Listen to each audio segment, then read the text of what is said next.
Point Oasis. First of all, let me start by thanking those of you who follow us every week. We really appreciate your support. And also let me thank those of you who support us financially to be able to expand this ministry and continue to touch people with the Word of God. Thank you so much. We're planning to go out and help those who are homeless again in this area. And so if you would like to be a part of that, we encourage you to send your gift through the PayPal link. And that will go to help individuals who are hurting in this area. Now, I'm beginning a series on life lessons from Moses for 2021. And the first one that we're going to be addressing today is being aware of our anger. The Bible has a lot to say about anger. In Ephesians, the 4th chapter, it tells us to be angry, but sin not, and don't let the sun go down on our wrath. Also in James, the 1st chapter, in verse 20, we learn that anger doesn't produce the righteousness of God. And throughout the Proverbs, we begin to see a lot of text that deals with the concept of anger. We learn that anger curses, anger can separate, anger can even kill. And so therefore, we need to be aware of anger. So what are some of the life lessons that we can learn from Moses as we navigate our ability to manage anger? In talking about anger, Moses is a good person to choose simply because of his background. So let me begin with the first point. The first point is that you should become aware of your tendencies so that your tendencies don't curse you. You see, many of our tendencies are learned. We have inherited tendencies. Some individuals learn and inherit the tendency toward alcoholism and addiction. Individuals learn racism from their families, from their peers. A lot of our language is adopted as a result of us interacting with our families and our peers. And so therefore, we need to acknowledge those tendencies, especially those tendencies that can lead to negative ends. Now, Moses was a Levite who was raised in the house of Pharaoh. But there are some tendencies associated with the Levites. Levites are those who descended from the children of Jacob, the son of Abraham, who had 12 sons. Levi was one of his sons. Now, in Genesis, the 49th chapter, we see Jacob blessing his sons. But when it came to Levi and Simeon, it didn't seem like they really received a blessing. It seemed to be more of a curse.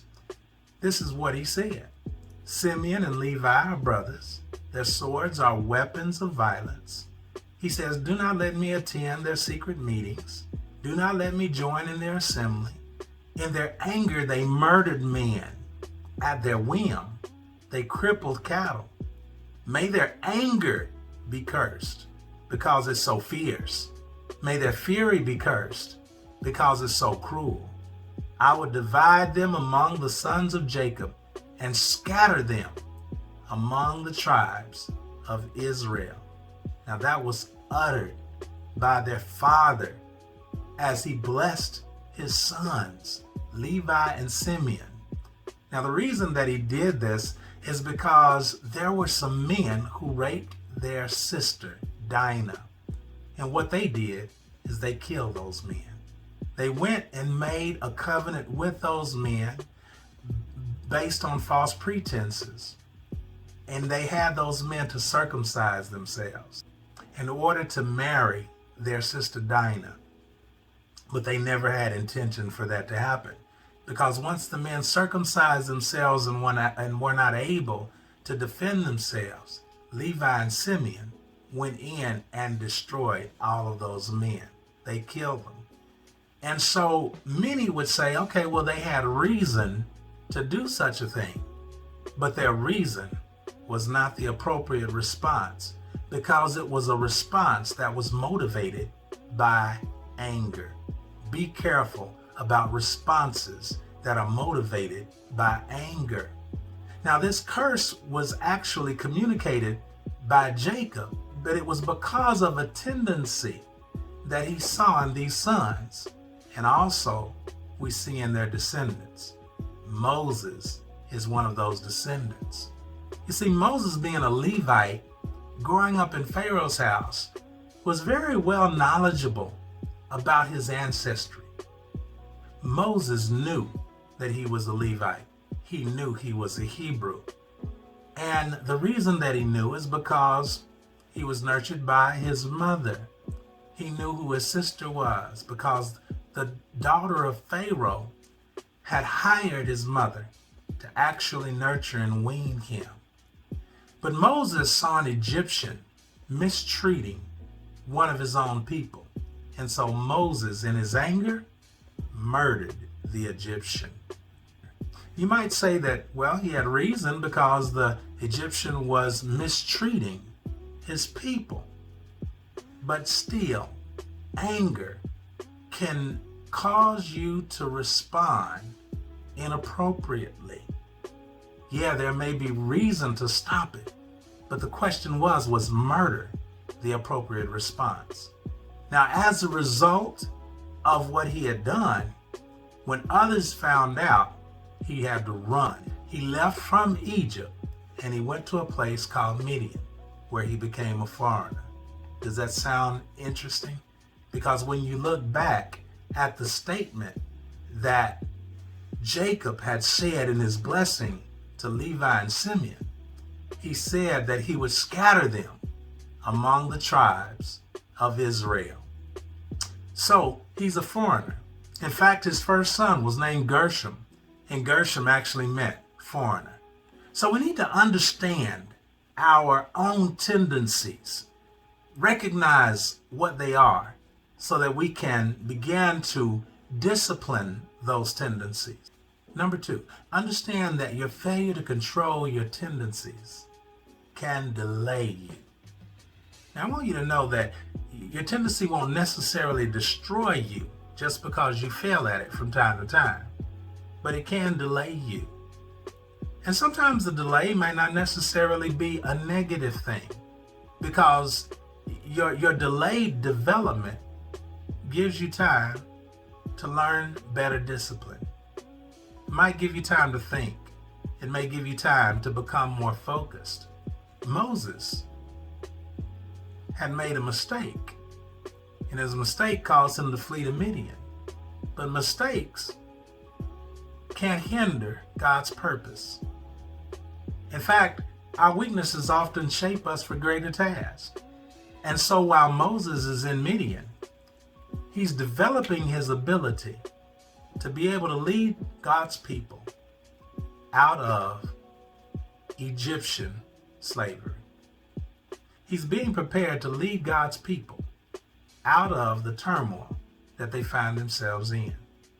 Now, number 3, learn to direct your anger toward what deserves it and should be eradicated. You see, you need to avoid taking your anger out on things that are undeserving of your anger. Moses was successful in delivering the children of Israel from their bondage. While in the wilderness period, Moses' anger created a problem for him. There was a time when the people were not able to drink water, and they were complaining to Moses. Moses, in his frustration, went to God, and God gave him command. He says, I want you to go and speak to the rock. And when you speak to the rock, he says it will bring forth water. And so Moses actually went back to do what God said. But instead of following his commandments, Moses allowed his anger to overcome him. And so instead of speaking to the rock, Moses struck the rock. Not only did he strike the rock once, he actually struck the rock 2 times. Water came forth, and the people drank water. But God communicated to Moses, and he says, because you did not honor me and set me apart in front of the people, he says, because of that, you will not be able to go into the land of Canaan. Wow. You see, anger can actually create issues for us. The problem is that anger led to ignoring God's direction, not setting him apart. I know you can relate to this because all of us have gotten to the point where we have allowed our anger to move us to engage in practices and behaviors that we regretted later on. We've all said things that we shouldn't have said. We've all done things that we shouldn't have done. And it was because we allowed our anger to get out of control. What we need to do is learn how to focus our anger. See, we have the tendency toward anger. That's something that's a part of us. But we need to learn to focus it on the things that we should eradicate rather than allow it to control us and do things that we should not do. There's a time where Moses had gone up into the mountain to receive the commandments of God. And while he was there, the children of Israel began to rebel. They began to sin against God. In fact, the very first commandments that you begin to read that God had made covenant with the people about having no other God before them, that's exactly the one that they decided to break. And so they had Aaron to make a golden idol. And they wanted that idol to represent the God that brought them out of bondage. God wasn't happy with that. Moses went down to address this issue. In fact, they were actually functioning immorally. And they were doing all kinds of things that was just sheer rebellion against the God that had brought them out of bondage. And now we see the Levites again. Now remember, the Levites, their anger is a tendency. But I want you to notice where it's focused this time. Everyone that rebelled against God and that stood against God when Moses called them to repent, those that rebelled and stood against God, the Levites, were the individuals that were sent to cut them down.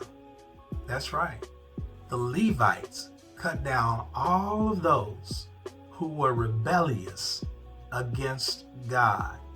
Their tendency toward anger, and an anger that begins to seek vengeance, was actually used against the rebellious, against those who did not want to follow God in their lives.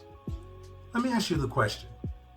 What are things in your life that you should be angry about? What are the things in your life that are rebellious, that cause you to have rebellion against God? Maybe you ought to get angry against that and eradicate them. Is it procrastination? Is it inattention to God? Inattention to developing your spirituality? Is it addiction in your life? There are several things that you should be angry about in yourself. And allow that anger to eradicate those things that cause you to be rebellious to obtaining a good life. Overall, the basic message is that we're learning that we should focus our anger. Because if we don't focus our anger, it can be very devastating to us. It was actually consequential to Moses because his anger caused him not to be able to enter the land of Canaan. Now, anger, it's a part of us. We're all prone to anger.